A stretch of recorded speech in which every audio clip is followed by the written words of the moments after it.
This is your First Alert Weather Breakdown, a deep dive into how weather works with meteorologist Evan Thomason. Hey, welcome on. It's First Alert Weather Breakdown time. It is Thursday. Welcome on. Hey, it is not only just Thursday, it's a great morning. My goodness, what a feel on the way out the door here for you. It has been fantastic, must I say, and hopefully you've enjoyed the same beautiful conditions for yourself out the door. Again, I'm meteorologist Evan Thomason. Thank you very much for joining us here for the day today on First Alert Weather Breakdown, where we're hyping up fall at least here for 2 days, and that's it. Unfortunately, here for the long-term period, things are looking to warm back up heading into our long-term forecast, and it's going to stay dry and sunny in the process too, which is good news for plans, bad news for drought, and bad news also for the man I'm speaking across from right now as well. I'll introduce him in just a little bit. Let's get to the rundown here for the day today, because we got a lot coming, a lot packed here into this episode of First Alert Weather Breakdown. Again, we got our taste of fall coming. We definitely felt a good bit of it here this morning, and must I add, man, that drop in humidity, nice. At least it's here for a little bit. Especially in the morning hours when some of those temperatures have gotten down to the 60s. So we'll be talking about that here for today and tomorrow. Unfortunately, most of the long-term period is going back and kind of reverting back to summer standards, even though we're getting further and further into October now. On top of that, we've got our main interview here for the day today. I got John Phelan, who's across from me with the Desoto Parish Fire District 2. He's also with Desoto Parish as well, but he is one man who wears many hats, I feel like, around here into the fire department, but we appreciate him very much for coming on. He is live here in person. Again, we're going to talk to him about so much. It's Fire Prevention Safety Week. I believe it's even the month surrounding that. And on top of that, kind of an opportune time to bring him in when we have such a dry spell expected for us that's been with us for the past several days. Not only been with us, but it's going to continue on as a streak that lasts, unfortunately, into next week. As I said, it's good for your plans. It's not good for the ground, though, for the long-term period and for our farmers looking out there as well. So we're going to get into our forecast first, see exactly what we're dealing with in the days ahead, and then we're going to come to John and be like, what exactly should we be concerned about, and how can we prep ourselves out for things like this? So let's get into the forecast first. Anyways, lots to get to again here for the day today. There's a live look into the Red River out right now. Hey, that is looking gorgeous. Not a cloud in the sky. We had clouds filling most of our atmosphere over the last 3 days or so with humidity. Lots and lots of humidity. Essentially today it's like a weight off your shoulders. You don't see any bits of moisture out there whatsoever. I mean, we were so humid one morning that we had lots of fog around. You remember Tuesday morning? That was quite a little bit of a dreary and spooky, I guess, in the October theme of things around here. A little spooky and a little creepy on the way to work there for the start of your Tuesday, but we've completely cleared all that moisture out. Yesterday was kind of the transition day of us cleaning up and removing the rest of the cloud cover. Now it's left us with this beautiful conditions on the way out the door here for you. All right, so on top of that, looking into Texarkana, we like to look at both of our webcams here this morning. You can see a little bit of high-level cloud cover way out in the distance out to the north side of the Window World Sky Cam into Texarkana, but besides that, it is looking very great, very grand here at this hour. All right, so for what to wear forecast here for the rest of today, it's nothing but T-shirt and shorts. But I do want to keep first alert that you're going to need something more than that heading into tomorrow morning. Now, I know it's only one morning, but tomorrow morning is looking to be very, very cool. We're going to go over numbers in just a little bit. But, yeah, enjoy the T-shirt and shorts weather. It's comfortable as well with T-shirt and shorts here for the rest of your Thursday here for the most part, with the humidity, again, down. And our temperatures, yes, are rising due to the sun being back out, but it's going to be a slow but steady rise. And overall, afternoon highs are even cooling down here a little bit for today. So let's talk temperatures first and foremost to you. 75 here right now in Shreveport, 71 into Texarkana, 70 into Queen. Man, 70 degrees at 10:30 in the day. We're progressing in a more comfortable direction, actually. Queen had lows in the upper 50s here early this morning, and that could spread into more areas of the region here for tomorrow. Notice how I just changed from the actual temperatures to the feels-like temperatures. They look pretty similar, don't they? Well, that's the point. We don't have any humidity out there currently, and it's continuing to fall, mainly because we continue to bring out a breeze out of the north. Check out these winds. It's been a little breezy here for the day today, and this is going to pick up into the afternoon. Winds mainly between 5 to 10 miles an hour, but out of that little breeze, look which direction it's coming from.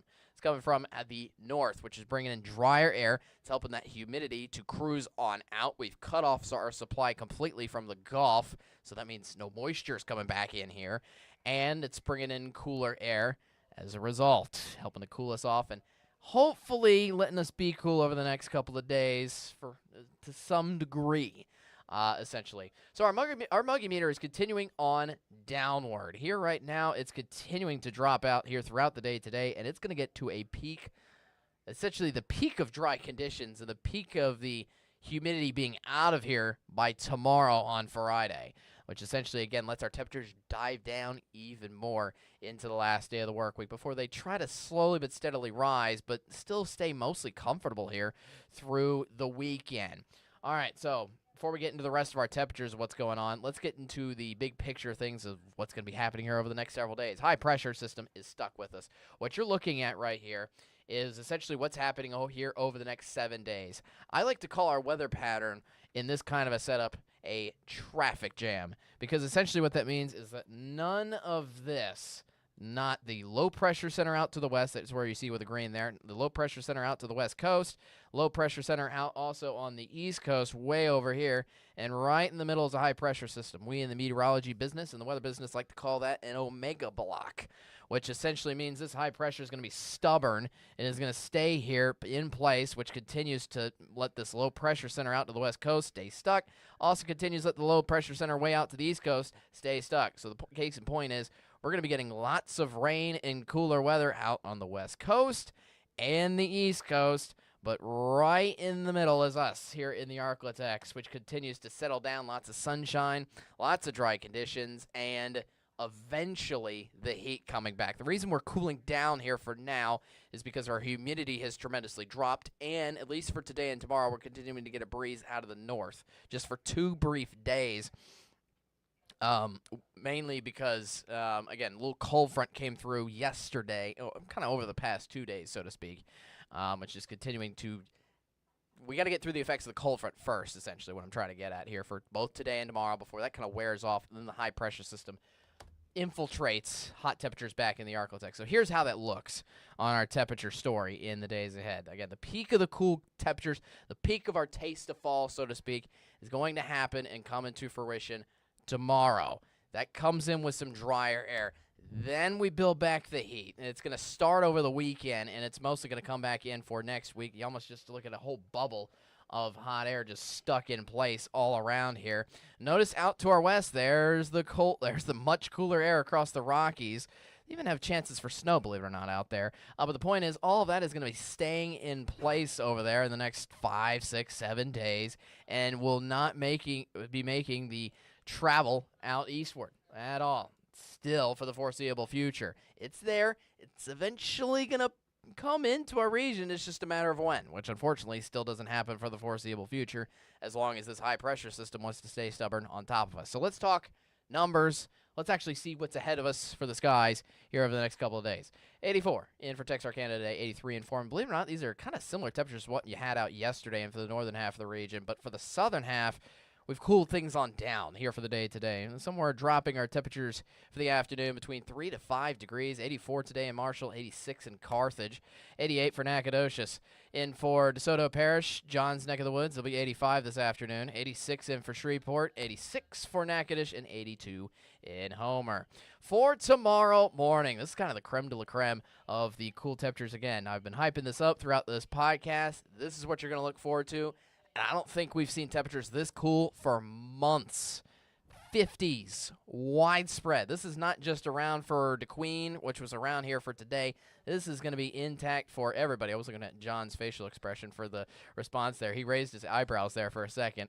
55 is the low forecasted for Mansfield tomorrow morning. Even Shreveport and Texarkana should have their morning lows in for the start of your Friday below 60 degrees. So especially because this might come a little bit of a, shock. This is the first time we felt temperatures this cool in months. Might be sweater weather for you. let your body get a little accustomed to it. I will say temperatures after tomorrow morning start to rise in for the morning hours a little bit into the weekend, as we just discussed. And you'll see that in our high temperatures and for the afternoons over the next couple of days. Highs for Thursday and Friday staying in place in the mid-80s. Then they cruise back on upward up to around 90 here for the weekend before getting into the lower 90s back for next week. Next week, it's almost back to summer standards again, except minus the humidity at least, but still, that's not going to pose well for fire weather whatsoever. Future track here for the next couple of days. Again, it is bone dry. Today we had cloud cover around. Tomorrow we don't, or today we don't, and that pattern is going to continue here over the next several days. It's not even going to. Essentially, what I'm trying to get is the atmosphere isn't going to provide us much of a chance of shade at all. That'll at least be nice for the cooler conditions around for today and tomorrow, but once we get into Saturday and Sunday, back comes the heat. And, well, again, no cloud cover to prevent any bits of shade from that sunlight at all. So, in fact, again, this is not just the next 3 days. This is the next 7 days. Look at this. Nowhere across this map do we have a single drop of measurable rainfall across the region. That goes from DeQueen all the way down to Natchitoches. That goes all the way through Wednesday of next week. In fact, let me go ahead and zoom out this picture beyond the Arklatex. This is not just an Arklatex problem. This is a central United States problem. Check this out. All the way from San Antonio, Dallas, all the way eastward over to Nashville, Kentucky, those kinds of areas. This entire stretch of area, not a single drop of rain in the next 7 days. As I mentioned earlier, all the rain, it's stuck on the very east coast, or it's stuck out to the west, out towards the Rockies, and the southwest corner of the United States is having some flood problems here over the past couple of days, and that could amplify with more rainfall expected near Arizona and New Mexico, all the way through there. But the point is, rain stays stuck to our west and to our east, and it does not move and anywhere close to the Arklatex for that matter. So we're fairly certain that it will not rain a drop here over the next 7 days, which, hey, at least for our lifestyle forecasts, for example, for Friday Night Football, that's looking good here at this rank. Not a chance of rain here for your Friday night, so no rain issues to cancel out any of those Friday night plans, including Friday Night Football. By the way, you should watch Overtime. KSLA News 12. Pretty cool. 10 p.m. See the latest highlights. But as for game time itself, I think the only change between last week to this week is the temperatures. Again, completely dry, but this week, seeing our temperatures drop by about 10 degrees lower and cooler than what they were at last week. Last week, we mainly had temperatures in the 70s. This week, they'll be mainly in the upper 60s and lower 70s through your game time. So a little more comfortable, but if you definitely consider those mid-60s by the end of the game cool, then you might want a light jacket on the way out to that game there for that night. Then, again, that heating trend starts over the weekend. Weekend plans, looking great, looking grand. Not a chance of rain at all for Saturday or Sunday. Highs, though, nearing 90 degrees both days before that really starts to ramp up a lot more into next week. Here's your full 7-day forecast. 86 degrees here today and tomorrow. Again, you'll see that jump up in temperature here for the weekend. And the next week, a high of 93 is projected for Wednesday of next week. Yes, no break around from the heat at all. So enjoy this little taste of fall while it lasts over the next 2 days before we unfortunately do not have a sense of a cool down for you in sight at all for the rest of our 7-day forecast whatsoever. Again, not a drop of rain today all the way through Wednesday. The last thing I want to get to is those mornings. I think the mornings are still the thing you're going to enjoy in for next week, because I know we had mild temperatures in the upper 60s and lower 70s in for the past couple of days. Again, tomorrow morning is in the 50s. First time we've said that in quite some time. Those will start to rise into the weekend, but not by too much. I think for next week, we could still see lows pretty down there still, in the 60s. It'll be certainly warmer again than the 50s of Friday morning, but with lower humidity levels, that should allow our temperatures still to be just a little bit on the cooler side of things here for the mornings coming up next work week. So that's what we're embarking for. That's what we're embracing here over the next couple of days. It's a nice dry spell, a nice dry stretch of days, which unfortunately is bad news, again, for the man across from me, who is part of the fire department. So, again, great for your plans, but we're going to talk about Fire Prevention Week. I believe that was on the table here over the past week or so. We're going to be talking about that, how you can prevent from fires, and we're going to talk about kind of how the situation is ongoing and unfolding across our local and Arklatex environment, and, again, how it could get worse because, again, no drop of rain expected within the next 7 days. So things can sadly only get worse from here on out. So we'll check with John Phelan again after a quick commercial break. He'll be right back with you after this.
Welcome on into the First Alert with a Breakdown. Hey, I'm back. I'm First Alert Meteorologist Evan Thompson. Again, thank you very much for joining us in our full local forecast, but we are far from done. We have exclusive content here for the day today with a man who's just been silent behind the camera, behind my camera, and now in front of yours. Out for John Phelan with the Desoto Parish Fire District. Is that correct? Yes, sir. Yeah, and I may have been silent. I was just enjoying the podcast, man. You're doing so good with this. I just taking it in firsthand. So, but thanks for having me. I appreciate it. Of course, of course. So obviously, you've been out and among all the elements over the past couple months. This is kind of the peak of the season. If you had to pick a peak of the season, honestly, for fire weather, not only is it kind of the end of the hottest, it still is the hottest months of the year, extending all the way through October. But then we start to get into our drier months, which definitely encompasses October a good bit. So I guess just going into the past first, what have you seen out of the past couple of months of dry weather? How have the conditions been like out there? So September, October is always, it is our peak. The leaves start falling. The fluff starts building up on the bed of the forest, and just grass dies, and but the heat's still there. So we start losing that moisture that's in those the foliage, I should say, and after that point, it becomes highly flammable. So it picks up, significantly now. So these cool temperatures, low humidity with these nice breezes, they're fantastic to be out there in shorts and t-shirt. But when it comes to being a fireman, you're going to be crawling through the woods, putting out woods fires, because they just pick up. So even over the last couple of weeks, Shreveport Fire Department's had a couple significant ones that were in very difficult locations. Some of all their fire trucks are designed to drive on the road. They do have a couple specialized trucks to go off-road, but they end up having to call the parish to come out with our brush trucks, because it's just it's a unique situation. It doesn't happen very often in the city with the amount of woods, but when it does, it gets bad, and it requires a lot of firemen to work a scene like that. Gotcha, especially in some of those, again, you said very rural spots. So just to if you had to put a number to it, how many calls have you gotten about these certain grass fires, and how much have you responded to over the past couple of weeks? In District 4, it becomes nearly a daily occurrence.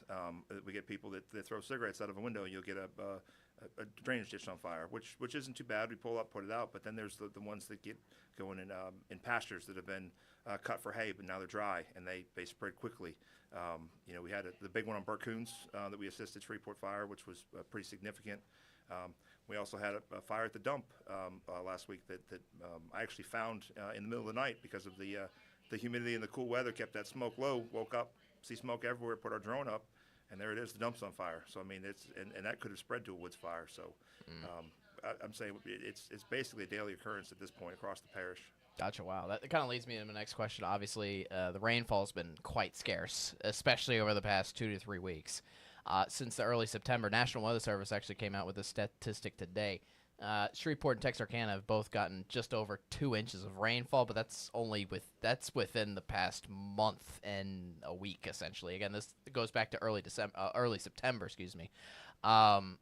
Especially, again, as a man on the ground, just how dry is the conditions and is the grass out there, especially in some of the more rural spots? It's very dry. We typically look to have a significant amount of rainfall within a 14-day period to feel okay about the severity of the burn risk, and we have not had that in well beyond that time. So we're looking, for. It just can happen. It can happen so much, and we can't stress enough how taxing it is on a fire department. It doesn't take very much. A spark from a vehicle, someone's got a low-hanging exhaust, and it's just bouncing on the road. Something as insignificant as that for them can turn into a full-on fire that's threatening homes, that's threatening businesses. It can get pretty intense pretty quick. Wow, that's impressive. The last thing I want to talk about currently is the drought monitor. Just got issued today, out from the National Weather Service, and I think the Climate Prediction Center assisted in that. And I'll show it for our viewers at home also in just a moment. But just to ask you this question, what does this mean when the drought monitor? It's now about 50%. About 50% of the Arklatex is now under a slight drought. What does that entail for firefighters like you to be able to go out there and fight these honestly very incredibly dry rural spots? So we rely heavily on you guys. We wake up, look at KSLA, and see what the report is. And kind of keep an eye on the level of the drought. But the more significant the drought becomes, the deeper the level of dry, flammable items becomes. You get that heavier, they call it duff, that can burn. And that becomes a lot harder for a fire to fight because it goes underground. Fires can get underground and they can burn, and we can only do so much. We'll have fires that are out there through the woods. You'll see smoke popping up 100 feet away, and it just made its way through there. So it's a dangerous situation. It's a dangerous situation. It's very taxing on any fire department because it's not just one guy with one truck. It's an entire department sometimes that's involved in fighting those types of fires. Yeah, absolutely. So now one of the things I want to get to today is now because of how dry it's been, I believe Desoto Parish just ordered a burn ban as of today, as of this recording. It's Thursday, October 9th. What does the burn ban essentially mean? And I know you are a man of different hats. You also work technically closely with the Desoto Parish Fire District. Yes. Do you foresee other areas, especially those areas that are under the slight risk of drought, slight drought itself? Do you see other areas issuing burn bans, and what does that entail? I guess so to speak. So I for sure see it coming across Northwest Louisiana for sure. The burn bans are put in place to help reduce the amount of brush fires, wildfires that we have to face. Because like I said, it goes back to manpower. Fire District 4, which I'm part of full-time with Keithville, we run 7 guys on duty. And when a fire comes in, 7 guys have to respond to that because of the amount of equipment that's required, which takes our guys away from the ambulances. We always have a backup plan to make sure that we get care to our citizens. So don't get me wrong, we're going to make sure they're taken care of. But it adds to the time. It prolongs the response to other incidents. So the burn ban is to basically stop that. And when we issue a burn ban, it's no outside burning. I know it's inconvenient, but it's everything with open flames. According to the local the revised statute for the different parishes, technically in Desoto Parish, you're only supposed to burn items that originate on the property. You're not even supposed to take your buddy's trees to your property and burn them. So you're never allowed to burn trash. I see that often, but it just becomes a prevention thing. We're just trying to get ahead of it as much as we can because there are going to be accidental fires, trains that go down the rails, vehicles. That stuff can happen, but we're just trying to reduce the risk and reduce the stress on the local departments.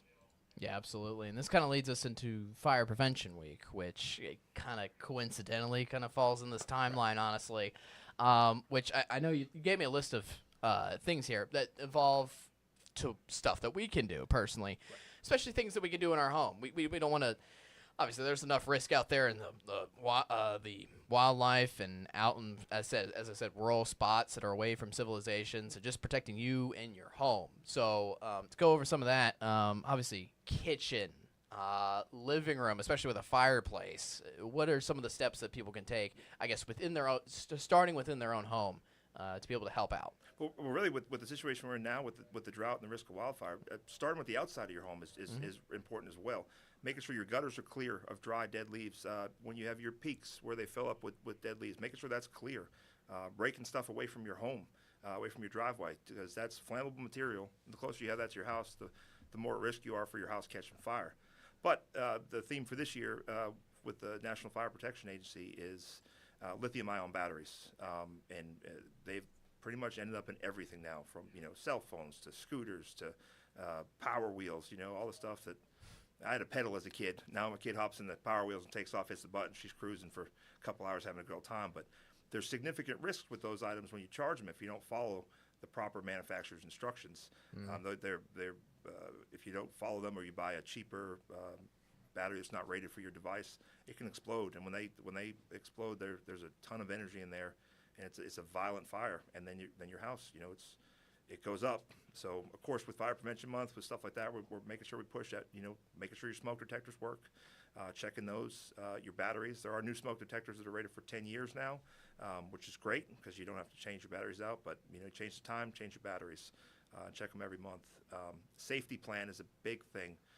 It's been really sad here in the recent past, in and around the Arklatex. There's been some fire fatalities. There's actually been 48 fire fatalities in the last year, according to the state fire marshal. Wow. And a lot of those victims are typically found right by a door, like they almost made it. And it's a sad thing for us to have to do that. And that's one of the first places we check, because they almost get there. But having a fire plan in place and practicing that fire plan, making sure you can get it down to less than 2 minutes, meet up with your family, that's gonna help. That's gonna give you that training ahead of time, so you know what to do, what window you're going out, what door you're going, where you're meeting up.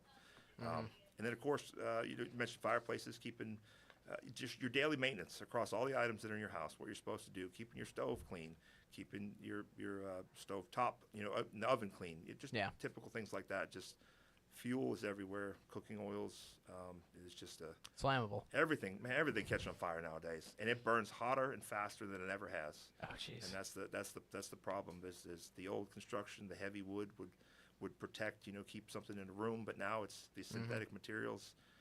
It's tough, and it's a new age of firefighting. Again, this is something you see yourself with us, and us making these kind of mistakes. So, absolutely. So, I guess the last thing I want to mention within your home is alarms. Testing out smoke alarms, things like that. Obviously, sometimes they'll go off on their own, I believe, making that beep, obnoxious noise. But it's supposed to be obnoxious. Yeah, it's usually battery getting low. There are a lot of fire departments here locally that have programs set up that if you don't have a smoke alarm, you can contact that fire department, and they're going to find a way to get you one. Because the smoke alarms save lives. There's no question about it. That is the number one. It's not going to be a prevention thing, because that's active after your house is already on fire, and it may be annoying if you're not the best cook. Every time you open that oven, it goes off. But when you're sleeping, your sense of smell goes away. You're not going to smell the smoke. And that's usually what gets people, is the smoke inhalation. And if you had a smoke alarm, that would alert you. Something's wrong, get out of the house. Yeah. So contact your local department if you don't have one. I know they'll find a way to get you one, and go from there. But it's just so important. We see it way too often, a fire fatality associated with no smoke alarms. It's just a trend that we just need to break as a community. I see what you're saying. I think I got one last question for you. Obviously, if you see a fire in a home, obviously you call 911. Those kind of things, that you guys get called out, especially the city fire department goes out to things like that. But if you see, I guess, more of a fire in a rural spot, would you do the same measure? How would you be able to report, especially like wildfires out in the wild? How would you report that, especially if you don't know exactly what location you're at? Maybe you have to report the road. How would you go about, I guess, reporting a fire, especially if it's like in more of a rural spot? Would you still call the 911 hotline? Yeah, so you still call 911. Okay. They have a system called a Phase 2 system, which actually can use your phone's GPS and cell phone towers. They can actually triangulate your position. This isn't 100% all the time that it happens. But the technology is advancing. They're able to kind of figure out where you're at. Myself, I've actually had to be a user of that technology. I was in a car wreck here about a year ago, and my iPhone activated itself. It's called 911 for me, sent the location, because I couldn't find my phone, sent the location, and dispatched the fire department without doing anything. So that's an iPhone. So I mean, that's, you rely on whatever type of phone you have, but call. They're not going to be bothered by multiple calls. It's too often where someone drives by and they're like, oh, someone must have called 911. I don't have to. And the next thing you know, the house is gone. Someone's injured, or even worse, it's a fatal fire when they could have made a call. But don't hesitate to call. Smoke. You see smoke in an area, it's fine. It's what we do. It's what we're here for. Yeah. What was that? Excuse me. What was that system that you mentioned? It's a phase 2 system that's involved with 911. I'm not sure the exact name. My wife was a dispatcher, so of course I had questions. But it populates when you call 911. Your information populates on the screen, and most part it'll give you a location. And if not, it'll give them a general location as to where you are. And they can figure some stuff out. It's interesting being along the state line. And the parish line, because we'll get guys in the southern part of Caddo Parish, they'll call 911. They'll actually get Desoto Parish 911. Interesting. But they know where things are at, and they transfer to Shreveport's 911, to Caddo 911. So it's a great system. We had a little bit of a failure here a couple weeks back. We had a total and complete failure of the 911 system. Oh wow! I remember cable, that too. Yeah. Which created an opportunity to work a problem that we never thought could happen. But they were very good. FirstNet provided phones. KSLA, and the local news stations were instrumental in getting information out for us. So if it ever comes to something where you can't call 911, get on the internet, get on KSLA's app, figure it out, because you guys were great for that, and we really do appreciate it. Of course. I appreciate working with you, and thank you very much for coming on the KSLA News 12 First Alert Weather Breakdown podcast. It's always great to have you, especially during this time. Obviously, I know you're very busy with it, but hey, maybe I can talk with you in a few weeks, and we'll be on the better side of things. Maybe get some rain in here, actually, from my department. Yep, I'm ready for it, man. You get me here, we'll talk about rain, snow. Hey, whatever you want to do. We were talking about fall trees earlier, too. So. Yeah. Whatever helps, yes, essentially. Sir. All right, but thank you very much, and thank you very much again for watching here for First Alert Weather Breakdown today. Again, thanks to John again for coming on out. Yeah. Again, that's Thursday's episode of First Alert Weather Breakdown. That's what I got for you here for the day today. Again, all these recordings of First Alert Weather Breakdown are shown on our weather app. And I believe they're shown on our webpage as well, KSLA.com. So you can just go out and hop on over there if you missed something. Just want to re-listen to John explain something else. Again, that recording will be on the First Alert Weather Breakdown tab, which should be in our podcast tab on our website. Pretty cool. We got one more episode of First Alert Weather Breakdown here for the work week. That's tomorrow on Friday. You know what happens on Fridays in fall. It'll be our sports forecast for all of you fans of college football, high school football, also NFL football, Dallas Cowboys, and New Orleans Saints. We'll have your forecast wherever they're at here on tomorrow's Weather Breakdown podcast. That'll be up tomorrow, 10:30 on Friday. Be there, be square, and most importantly, stay weather aware. Have a great rest of your Thursday. Hey, enjoy the fall air. Enjoy it while it's here, because guess what? Summer still is inevitable, apparently, into October. Still a little wild. Anyways, have a great rest of your day. Peace out, and I'll talk to you tomorrow. Bye. Be there, be square, be weather aware, man. Yep.